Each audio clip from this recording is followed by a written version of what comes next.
Okay, good morning and thank you all for coming.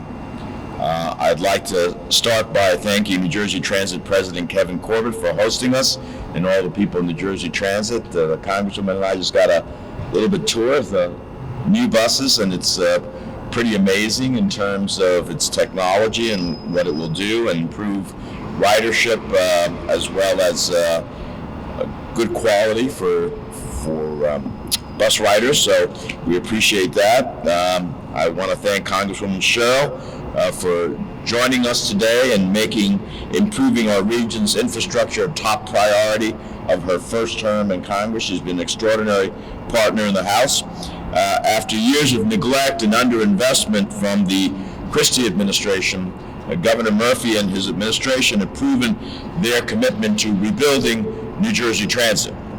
And while they couldn't make it today, I'd also like to recognize Congressman Series and Payne for their leadership in the House Transportation and Infrastructure Committee. Likewise, I'm glad to have Senator Booker as my partner in the Senate, fighting for better mass transit for New Jersey commuters.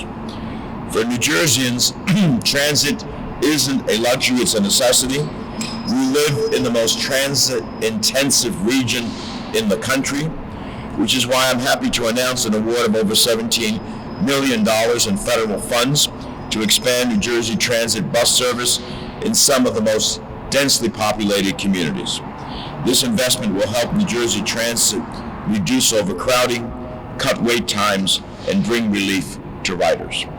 The federal bus and bus facilities grant will be paired with a 20% local match. These dollars will support the purchase of up to 25 new articulated buses, like the one you see behind us, to serve 27 overcrowded bus lines across Essex, Bergen, and Hudson counties. These 60-foot buses will be added to the current fleet and have more capacity than the standard 40-foot buses that currently operate in the region. They'll be deployed to communities served right here at Maplewood's Hilton Bus Garage, as well as the Big Tree Bus Garage in Nutley and the Fairview Bus Garage in southeast Bergen County. This investment will have a real impact for the people of northern New Jersey. With larger buses, fewer riders will be stuck out in the cold, waiting for a bus or watching full ones pass them by. They'll also be more likely to get a seat than endure having to stand up throughout their entire commute. Newer, better buses mean fewer breakdowns and delays for workers, students, and parents trying to get home to their families at the end of a long day. And fewer delays and smoother rides mean an even greater incentive for New Jerseyans to leave their cars at home and rely on mass transit. This grant is yet another building block in our efforts to provide New Jerseyans with the safe, modern, and efficient mass transit they deserve. Now, I've spent my career fighting to deliver transit funding to New Jersey. As the ranking member of the Senate Transit Subcommittee, I secured over $600 million in dedicated federal transit funding for New Jersey every year, and that's on top of grants like the one we're announcing today. Yet we have more work to do. Nationwide, our transit systems are facing a $90 billion backlog. That's just to make sure they have a baseline of safety and functionality, not to invest in the kind of forward-thinking transit we need for the 21st century. This has to be a top priority as Congress works on a new transportation bill next year to reauthorize this and other vital grant programs. We need to make bolder investments in our infrastructure to reduce congestion, reduce pollution, reduce headaches for commuters in their daily lives. The longer we underinvest in our infrastructure, the more ground America cedes in today's global economy.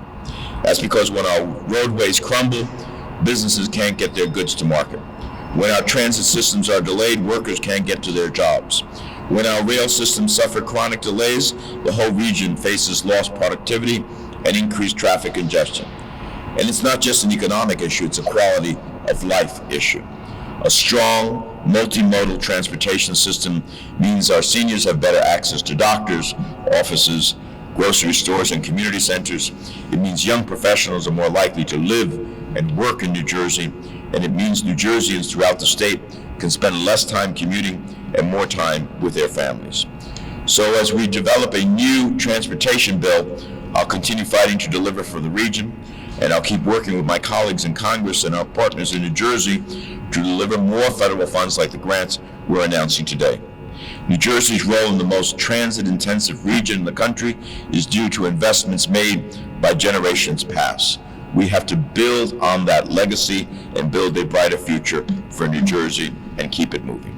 With that, as I said, let me introduce my colleague in the House of Representatives who's made this a priority in her first term in Congress, Congresswoman Sherrill. Mike.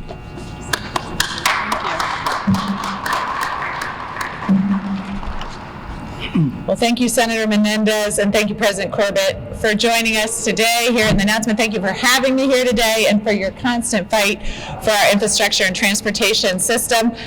What a beautiful bus. This is amazing. I've actually heard that this is easier to drive, if you can believe it, than our older buses because of the turn radius.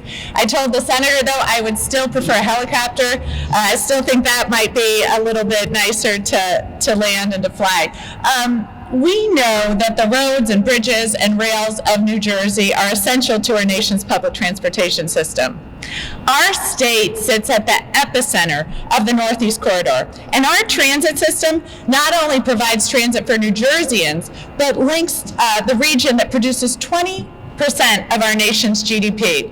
And I can tell you just how important transit is in my hometown of Montclair. When I'm at one end of town trying to get my daughter to her swim team practice, I desperately need my husband to get home in time to pick up my son from lacrosse practice.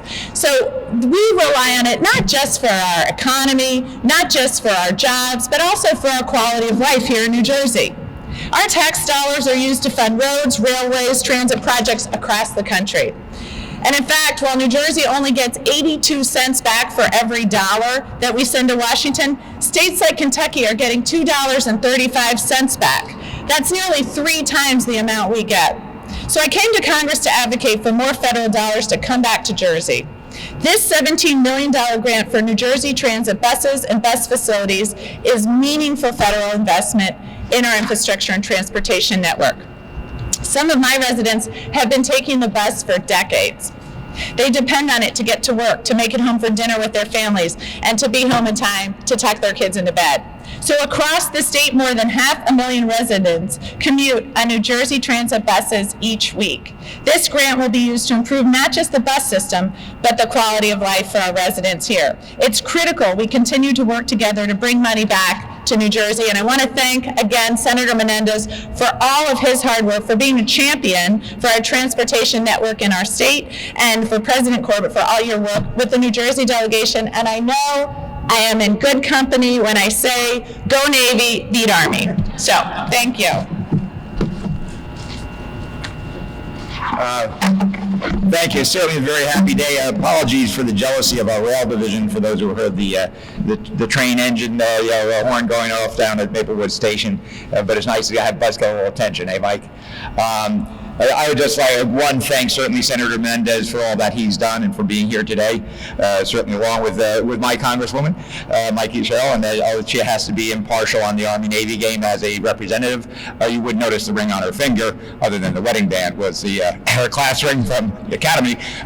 But seriously, thanks to the Senator's leadership, as he said, all he's done to push for funding for us. This $17.5 million grant. There were over 318 applications were submitted, 270 applicants, and from 43 states and territories. And this was one of seven grants that got the maximum of $17.5 million. That'll fund 25 new of these articulated buses. There's a whole data sheet that a number of you know, but basically you have 104 people on a bus versus 60 on the standard buses, and what that does for capacity, as the senator says, is a dramatic increase. And this is the first time we're now going to go from just replacing buses to actually expanding our fleet. And that expansion, in addition to 183 cruiser buses that we ordered last year, these together with 85 of the articulated buses that we ordered, that's going to mean that we'll be having more than 2,000 passenger trips at a capacity each day. That may not sound like that much, but over the course of a year, that's 500,000 additional passenger trips per year. So we're not only improving the service, it really allows us to meet the demands of increasing ridership. I would like to say certainly special thanks to the senator. For those of us who remember, you never bet against a senator. I was working with him in the 90s when we needed to save the port, and it was a real challenge there. We needed billions of federal funding, galvanized labor, environment, business community, and I saw him do work amazing miracles there. So I have full confidence he'll be able to do the same for transit for New Jersey and for the nation. So Senator, thanks for having us today. Thank you very much. Thank you.